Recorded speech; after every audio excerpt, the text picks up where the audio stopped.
За, залуужлах бичлэг хүрч байна. Одоо хэсэг энэ ном юм. Ад үтсэн ч хамаагүй ярихаас л арах байхгүй.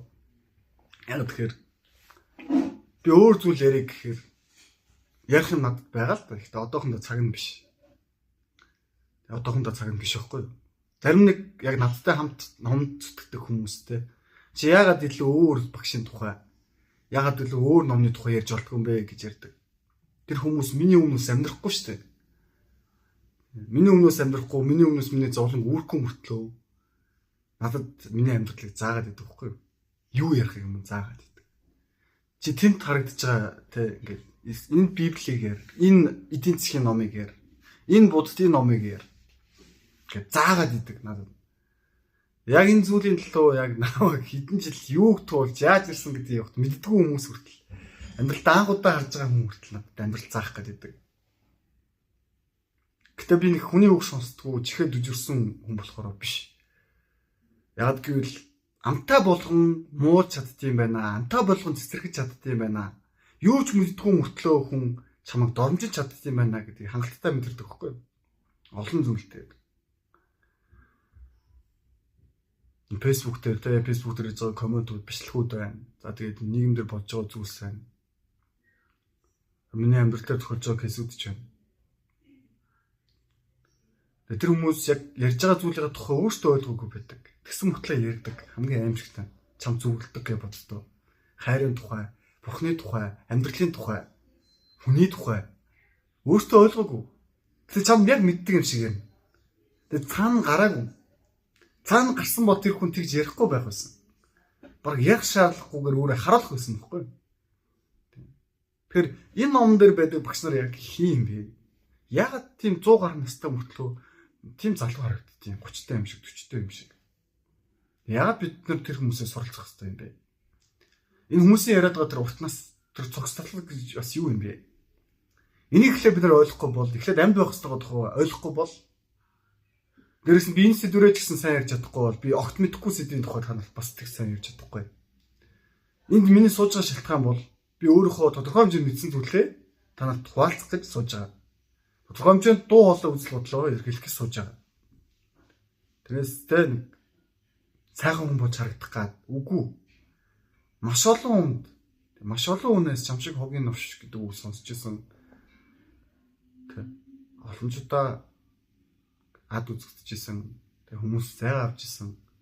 Гэтэ одоо яг энийг ингээ эргээ харахад зүгээр л намайг сургасан байж басаа миний туулах хөстө замын жаргалыг бас эдэлсэн шиг жаахан зовлон гэж гисэн туулах хөстө байсан юм байна. Ягаад вэ гэхээр энэ хорвоо ертөнцийг орхиж явж байгаа зөндөө олон хүмүүс байгаа. Залуу гэлтгүү, хөшин гэлтгүү. Зарим нэг хүн миний оронд амьдэрсэн бол хэдэн ч удаа хөхөр хэмжээний амьдралыг зарим үедээ туулсан. Гэтэ би танаас зовлонгороо сархиж худлаа ирэх хүн царайлж байгаа юм биш. Одооц надад суралцах хүрээгүй өмцгүү зөндөө байгаа. Мэдхгүй зүйлсүүд байгаа. Нэг оргилын үнд төрөхөд дараагийн оргил харагддаг байхгүй юу? Энэ хороо ертөнцийн дуусшгүй гэдэг нь хамгийн гайхалтай шин чанар. Гомдлохоос сайшгүй хогийн баачкануудад те хогийн гаруудад яг энэ хороо ертөнц дуусшгүй эрдэм мэдлэг дуусшгүй гэдэг нь муухай санагддаг. Гэтэ үнэхээр яг амьдрыг гэсэн чин эрэмдэл хүсэлтэй жинхэнэ дайчин хүмүүс амьдралын энэ чанар хамгийн гайхалтай байхгүй юу? Чи нэг оргил төрөхөд дараагийн оргил чамд байна. Нэг хүнтэй танилцахад дахиад дараагийн хүн байна. Энэ хороо ертөнцөөс нэг хүн хасагдсан ч гэсэн дахиад нэг хүн мэдлж байгаа. Миний зорилго тэгвэл юу юм бэ? Хасагдах хүмүүсийг цөөрүүлэх юм уу? Магадгүй тийм. Гэтэ үгүй баха. Хүмүүсийн чанарыг сайжруулахын тулд бид нар утга учиргүй төлөвлөлтгүй хүүхдүүд, төлөвлөлтгүй хөгшрөлт, утралгүй нэг зовлонгоо дүүрэн амьдралыг биш. Арай илүү чанартай, тав тухтай амьдралыг бүтээхин тулд явж байгаа юм. Би хүний төрөх өгөхийг шийддэг бурхан биш. Тэгээ би та нарт амьдрал өгөөгүй шүү дээ. Бас би та нараас амьдралыг чинь булаад бич чадахгүй. Гэхдээ би өөрөө олсон зүйлээ хуваалцаж чадна. Бурхан хүн болгоны сүнсийг өгсөн байж магадгүй. Чөтгөрлөг биш. Гэхдээ хүмүүс хизээ нэгэн цагт ямар нэгэн байдлаар чөтгөрлөг байдалд автаад араатналаг болдог.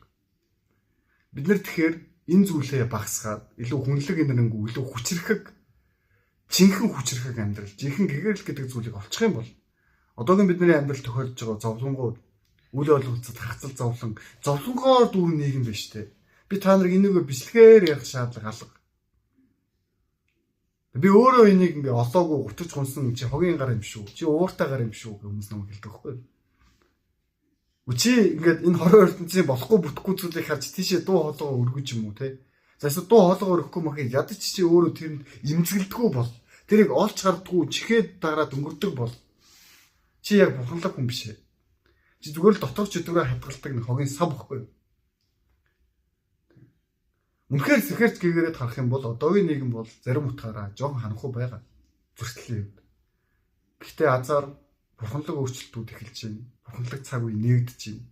Бид нар одоо илүү соёлтой, одоо илүү соён гэгэрсэн нийгмийг ингээд авчрах хичээж байна. Энд хамгийн саад болж байгаа хүмүүс ингэж муу хүмүүс биш ээ. Тэгээ муу хүмүүсийг бол хараад гаднаас тань энэ бол муу хүн байна гэдэг. Сайн хүний дүр эсгдэг худал хуурмт багш нар болон сайн хүний дүр эсгдэг тэр хуурамч зөвлөгч нь. Энэ бол одоогийн нийгмийн хамгийн том саадууд. Та нар өөрсдөө тэрийг таних ямар ч чадамж байхгүй. Яг тэгвэл та нар тийм сүнслэг нүд байхгүй. Сайн муу зөв бурууг ялгаж чадах, жинхэнэ авралын тухай ойлгох тийм потенциал байхгүй.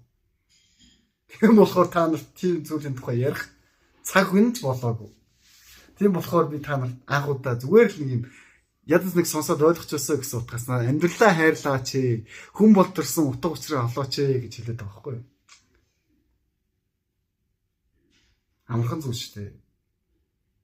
Тэнэгдсэн удаа бодоод зэрэг амжилт.